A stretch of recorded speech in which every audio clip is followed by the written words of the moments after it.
James Franklin is fired by Penn State. And because of his close relationship with so many recruits, you can bet that they're going to be recruiting ramifications with decommitments. Locked On presents The Portal, the daily podcast covering college football recruiting and everything NIL. Part of the Locked On Podcast Network. Your team every day. Into the Portal Podcast, where you get your daily recruiting, NIL, and transfer portal scoop. I'm your host, Brian Smith, longtime college football recruiting analyst. Thank you for making the Portal Podcast a part of your day each and every day here on the Locked On Podcast Network. And breaking news from Pete Thamel of ESPN, he is saying that James Franklin is out at Penn State. I had just done a podcast last week saying the buyout's too big, they won't fire him. I was wrong. First here to admit it. And to be honest, golf clap for the Penn State administration for eating it. It's roughly $49 million. How that works, if there's a settlement, I don't know. But regardless, that is a big ask. Now, I'm not going to get into who's replacing Franklin. I'm not going to dive into that at all. My one sole purpose is the following. How many players that are either A, committed to the Nittany Lions, or B, on the roster are not going to be in Happy Valley next year because of Franklin leaving? I want to go and attack that from the recruiting aspect first. And 100%, after the break, we'll talk about the portal. It's not going to be pretty there either, but let's tackle the 2026 recruiting class first and foremost. Now, Penn State's recruiting class is pretty good. It's top 20, conservatively, possibly top 12, kind of depending on where you want to be for whatever it's worth. The ranking right now is number 16 on 24/7, and that's subjective, obviously. But here's the basic of it. Most of the kids that they've recruited are primarily local, meaning Delaware, New Jersey, Pennsylvania, Maryland, Virginia, few Ohio, those kinds of kids. It's a basic Penn State class. Any kid that is not from that traditional east to northeast realm are far more likely to not end up at Penn State. And it's the same thing that I opened with. Recruits, by and large, pick coaches, not schools. However, if you're a kid like Kevin Brown, who I had a chance to see this summer at Rivals 5-star, he's from Harrisburg. He grew up with Penn State around him. The fans, the alumni, he's probably got somebody in his family that went to Penn State, maybe multiple. I don't know him that well. I've just met him in passing. But that's different. He's probably going to be more likely to want to, quote unquote, resurrect Penn State as compared to some kid that's from California, like Troy Yoon. Been committed to Penn State for a long time, but he's a quarterback from California. Is it possible that he could find another school? Yeah, but quarterback's a niche spot, so they may be okay there. But a kid from North Carolina or Georgia or anywhere else that they have a commitment from or they've got a visit lined up, that's not as likely. There's not as strong a bond with Penn State. They just know it is a national program and an option. But the tie would be Franklin and a number of his staff members, that some of which most likely will not be there. I have no idea who they're going to go after. And once the new coach is hired, he's going to want to hire his own staff. As a rule, a couple of guys stick around on a staff that are the quote unquote glue or the bonding agents between the last group and the new coaches. Which ones they will be, again, I do not know. Some of these guys that think they're going to stay at Penn State, if they're offered, they may get a better opportunity elsewhere. Maybe it's the NFL. Who knows? But all these recruits are going to be like, okay, at minimum, the best thing for each one of the Penn State recruits to do is to be on the phone, just lining up opportunities, potentially speaking. And that's what happens. 7-on-7 coaches will help them. Their high school coaches will help them. Any trainers they have, etc. There will be hardly any guys that don't at least speak with somebody. I'm not saying take visits, but hardly any player out of the 25 they have committed that doesn't at least speak to another school in the next 48 hours. Maybe zero. Talking to somebody is not a big deal because a lot of them do anyway. And this is why, because of the coaching carousel that happens every year in college football. So from their group of 25 commitments, let's break it down. Pennsylvania is 8. It wouldn't surprise me if all 8 players from inside the state of Pennsylvania stuck with the Nittany Lions. It's local. Most of these kids have had Penn State rammed down their throat, and if they didn't like it, they wouldn't have committed. Maryland, 3. Virginia, 3. Those kids, Pretty good chance. Delaware, pretty good chance. There's 2 from there. So right there, that's 16 of the 25. But then you've got New Jersey. Yeah, that's probably pretty likely. Yoon from California, maybe. Got 1 DC kid. He'll probably stick. Michigan, maybe. Minnesota, North Carolina, Tennessee. Those are not as likely. But that's, again, just based on proximity. I'm not going to speak for the kids because it's going to depend on not just Franklin, the timing of the next hire, how long it is before signing day. And for the record, National Signing Day is the first Wednesday in December each year. Not very helpful for Penn State, as the head coach may not be signed by then, possibly, but may not. That leaves these players in a little bit of flux, which I'm sure they don't like, but it is what it is. So the Penn State administration's got to try to fix that. You've got the NIL aspect of this. How would that work? I mean, there are so many questions right now. I don't know which ones it will be, but here's my projection. Out of the 25, they will lose somewhere between 3 and 5 recruits because of this at minimum. No clue which ones they will be. I just kind of went over it from a proximity standpoint. Again, they recruit locally, and that certainly helps in this scenario. A team like Notre Dame or Oregon that recruits more nationally, when they have coaching changes, it can be really bad for that class because those kids don't have as direct a tie. But Penn State's more of a local deal. So I think they will probably do pretty good. But now you get down to this specific question that not even myself or anybody else in the industry, Steve Wiltfong or anybody else can really answer. Which ones? They can't lose Kevin Brown. They can't lose Messiah Mickens. Like, they can't lose those kinds of players, especially because they're in-state and good. But it's possible. So if you're a Penn State fan or if you're a Penn State hater, you're going to see the following. Recruits take visits over the next month. It will be very difficult to project anything because even if they flipped their commitment to Syracuse or to Ohio State or whatever, when the new coach is hired, the first thing they're going to do is call recruits. This could be a topsy-turvy decommit, commit somewhere else, and then decommit again and come back. There might be 1 or 2 that do that based on they like Penn State. And then, you know what, this next coach, I like his message. I'm going to stick with Penn State after all. And then they come back. It is going to be wild. Penn State recruiting, just like anybody else that goes through a coaching search in the middle of a season, it is day to day.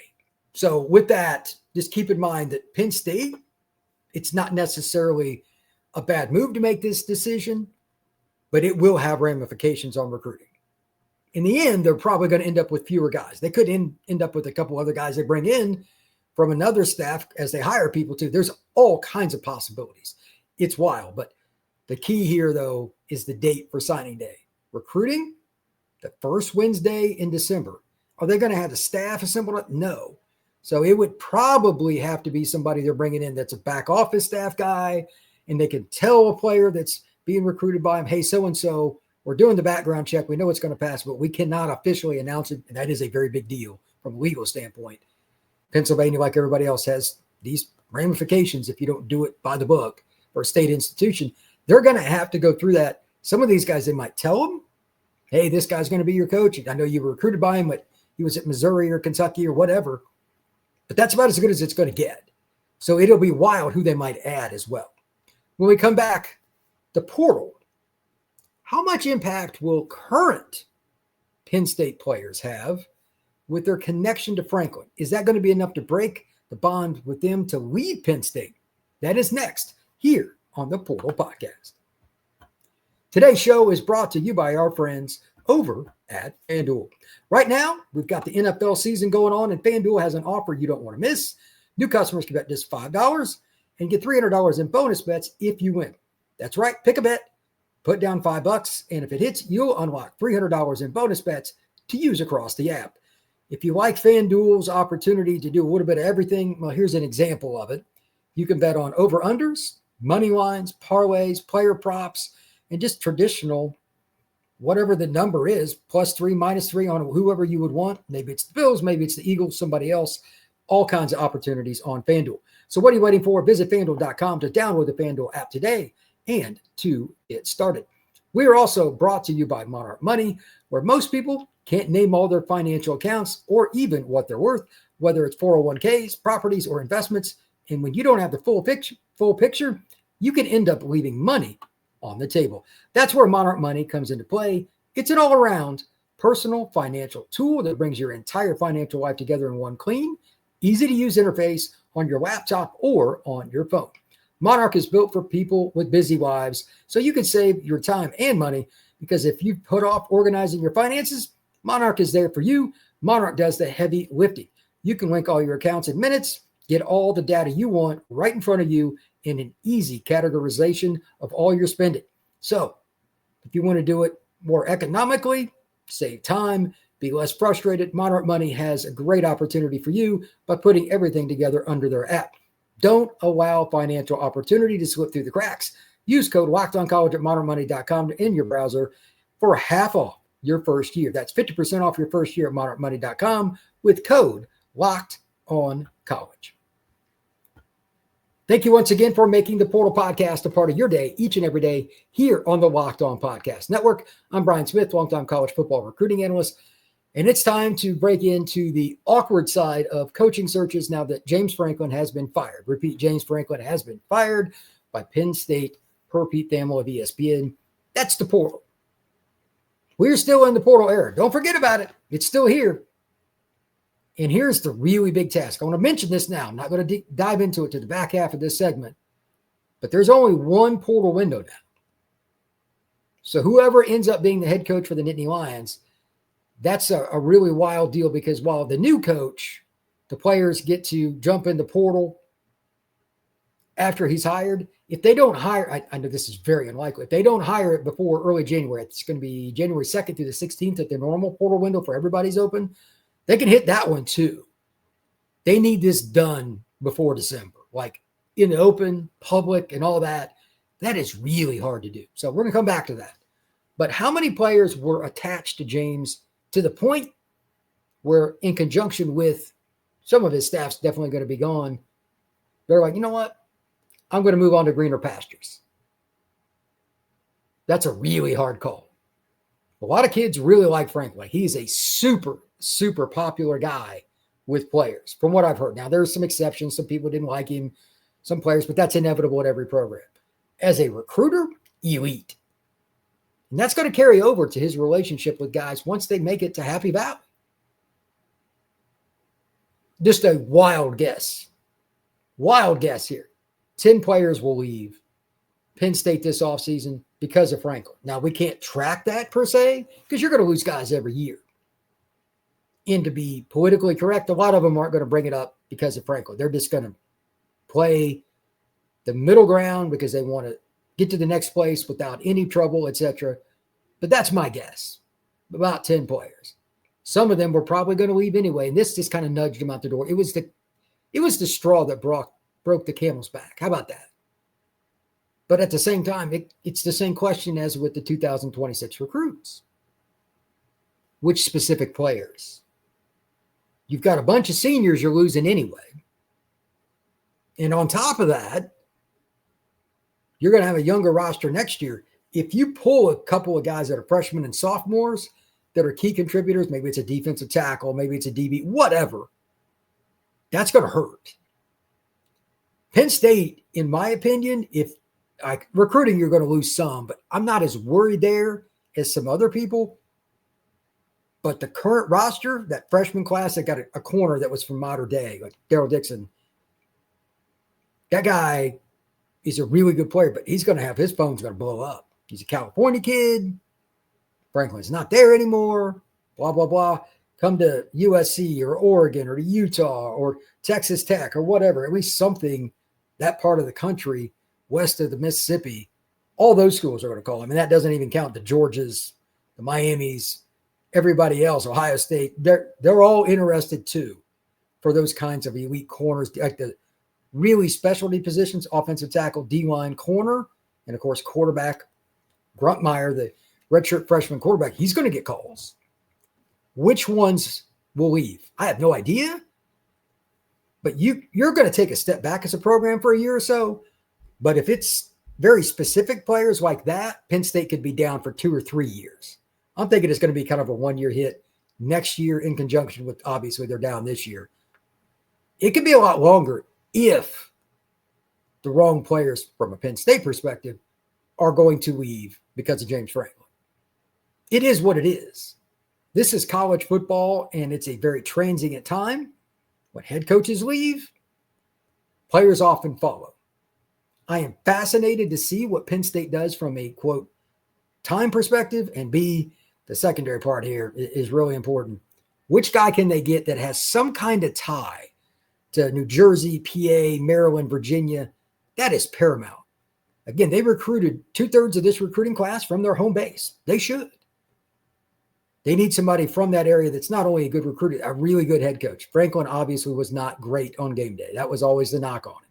He won the title in 2016 for the Big Ten championship. Never won another one. That's a long time. That's 9 seasons in a row he didn't, with a lot of talent. So they get rid of him. But now, who are you going to hire? In my opinion, this is not a great year for the quote-unquote top of the board assistant coaches becoming available. This will be interesting to see who they go after. Maybe they go after Fran Brown at Syracuse. That's a possibility. He's a Jersey guy. It's possible. But at the same time, outside of him, who would you go after?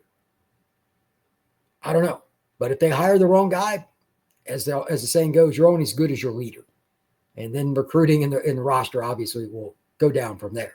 I will be following this every single day, probably this week, both on YouTube Shorts, TikTok, talking about it on my X handle at FBScout_Florida. Like, there's going to be all kinds of things, because right now it's clear. Penn State is the number one opening in college football. That's, let me throw something out here. The Florida job could still come open. No offense to Penn State. That's even higher. Like, there's all kinds of things that could happen. If LSU falls apart, who knows? Maybe they get rid of Brian Kelly. There's a million different things that can happen. This is going to be wild. It's going to be fun. We're going to cover it right here on the Portal Podcast. Thank you very much for checking us out today. If you have not become an everydayer, please do so. Like and subscribe. We will see you again soon here on the Portal Podcast.